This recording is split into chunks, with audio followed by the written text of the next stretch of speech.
Hey everyone, Destiny Moon back again. Today we're going to speak to Kate Myer. Kate is an artist, educator, and community organizer. She has explored many mediums, including sculpture, painting, mixed media, performance, installation, and most recently, video performance. Myer's work and explorations of very raw and personal issues aim to introduce these concepts in ways that create access and develops connection and understanding for viewers. Her work is driven by passion, empathy, and a deep desire to process, understand, and promote healing from her own traumas. I have had opportunities to see her create and share her art. I can't wait for you to have the experience too. So today, we are drinking chocolate milk. This was your choice of drink. Yeah. Cheers. Thank you. How did you come about that choice for today? When you asked me about the show and about a favorite drink, I really couldn't think of anything because I actually quit drinking alcohol close to a year ago. I've had really bad PTSD for about a year and a half, and alcohol just makes me feel more depressed and doesn't help my symptoms at all. Half of a sandwich or something small or like a couple cookies and some chocolate milk, that's like the perfect snack to have with my medication. And so chocolate milk has been sort of like this weird, important thing. Kate, you're involved in a lot of different things, projects, work, all of that. Mm-hmm. What was the latest project that you did? Can you tell me a little bit about that? That one? For Domestic Violence Awareness Month, I put together a public performance piece where I had other artists paint me, where I sat in front of the canvas and we shined a light on me, and so then they traced my shadow in multiple different positions and created this piece. I was blindfolded the entire time, and the whole process took about 2.5 hours, and it was based on a poem that I wrote. And then we had the poem displayed at the event as well, and we had Emerge come out and do some outreach, and we did that on 4th Avenue. What are you most passionate about right now? I think with my art, one of the things I'm most passionate about is trying to express some of the things that I've been going through with the PTSD. There's so many symptoms that have come up for me that have been really hard to cope with. And so I've been doing a lot of research on like PTSD and what it does to your brain and the damage that it causes.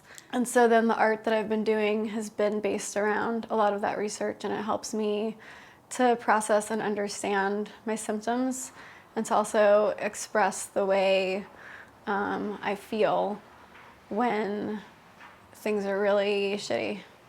So now this piece that's behind me, this is from a fairly recent show. I created that this year, and it's based on fear. I was scared of literally everything for a while. I found poems in the words of the articles, if you can imagine finding poetry within academic articles. And that, like finding words within the paragraphs that I could connect to and that made sense with like what I was experiencing, and also talked about things that I've experienced in my past.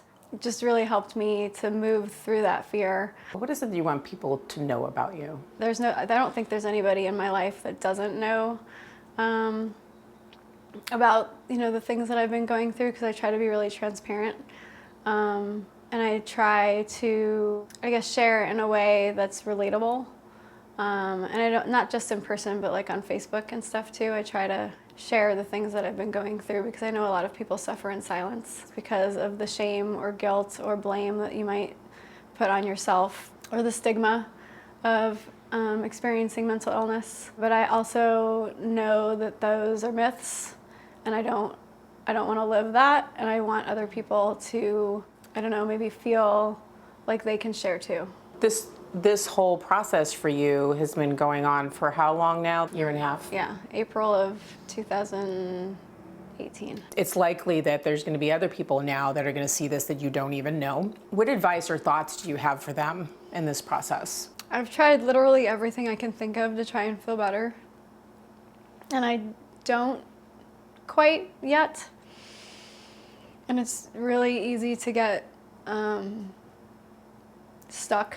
Every day, I don't know if it's going to be a day where I can even function or not. And so I have to force myself and fake it. And I'm actually really lucky to have a workplace that's really understanding. And so if there's days that I can't come to work, I can take a mental health day. Being a mom is really challenging because on the days when I'm with my son, if I'm having struggles, that I really have to fake it and force myself to be okay. But some advice I guess I would give is to allow yourself space to not be okay. I've reached like plateaus where I feel better than I did last month or 3 months ago or 6 months ago, but then I realized that it's still not good enough. And so I've moved from, exercise and yoga and acupuncture to then and therapy. Definitely go to therapy. Everybody should be in therapy. I've been doing EMDR recently, and that really helps a lot. That's the thing I would most highly recommend is EMDR. I've started taking medication, and that's helped. I guess the biggest thing would be to not be closed off to anything that might help. If I hadn't tried any of the things that I've been trying, I would still be a puddle in a bathtub every night.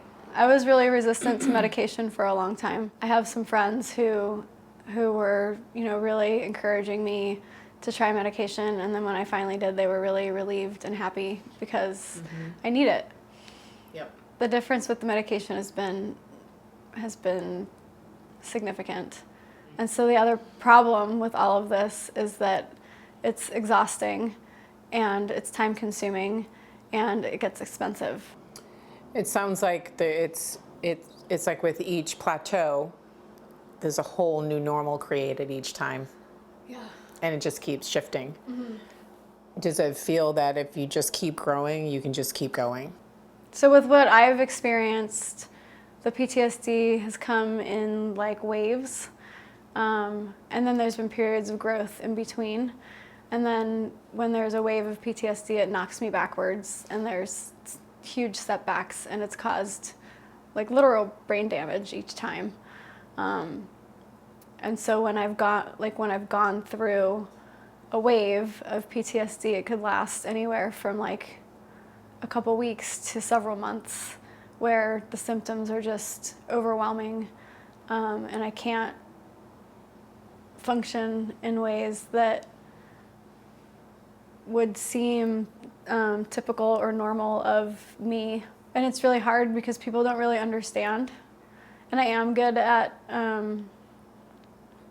still showing up for my job and still showing up for my kid, and still showing up for friends. And so I think it's hard for people to understand when I am going through a wave of PTSD that like I'm spending all of my energy on those couple of things and that all the rest of the time I'm falling apart.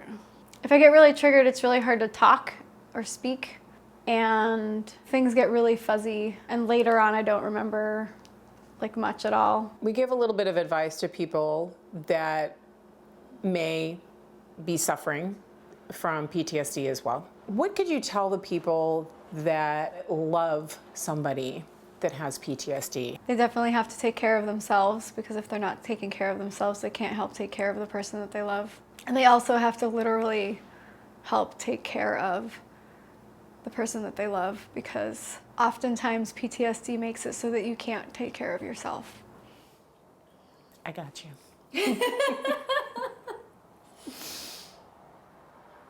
Want a hug? Yeah. Okay. Oh, you're amazing.